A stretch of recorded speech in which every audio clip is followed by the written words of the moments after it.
One of the tabloid papers, the New York Yodel, has a midsection where they feature some poor sap who's hung around long enough to make it to 100. This time, the poor sap is me. Last week, the paper sent this young whip of a girl to interview me. She bounced around the linoleum room, poking around the photos on my bureau. "Is she awake?" she asked Jolene, the day nurse, like I wasn't even there. And as soon as I stirred, she started shouting questions like, "What's the secret to happiness?" in my ear. Like living to 100 makes you happy, and not creaky and constipated. I just gave the addled smile I use to make people think I'm senile, and pointed lamely to my throat. I haven't been able to speak for 30 years, since I had my voice box removed. Cancer of the larynx. Don't smoke, kids. "Oh, right," the young reporter ducked her head. "I forgot. Well, here." She thrust a legal pad and a pen into my lap. "You can write the answers." I held up my gnarled hands and shrugged. Arthritis. "Oh." She gingerly picked up the pad and pen again, afraid to brush against my paper-thin skin. Back they went into this large satchel like newsboys used to carry. "Do you know?" she said, rustling around for something else. "I looked you up in our archives, and I found you. Martha O'Doyle, right? I checked the dates. This must be you."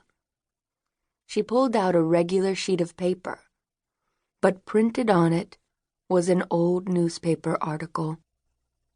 It was the last time I was in the papers. 87 years ago. I recognized the headline. March 26th, 1929.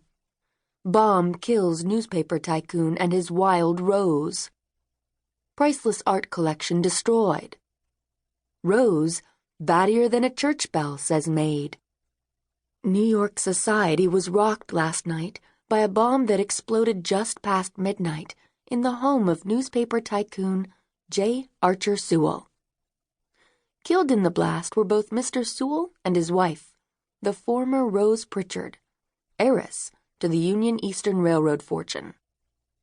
The couple's lavish Fifth Avenue mansion, once site of some of society's most opulent entertainments, was destroyed. Lost, too, was Mrs. Sewell's art collection, described as unrivaled by experts, and glimpsed only by guests of the increasingly reclusive Sewell family. The collection, which included paintings by great artists like Rembrandt, Caravaggio, Courbet, as well as living painters like the modern sensation, Pablo Picasso, was speculated to be worth millions. As of this morning, it is an ash heap. The attack came as no surprise to J. Archer Sewell's detractors. As publisher of this newspaper's rival, the Daily Standard, Sewell was known as a staunch defender of traditional American values in today's rocky times. His hard-charging rhetoric made him not a few enemies, especially among immigrants, wets, anarchists, and other targets of his paper's wrath.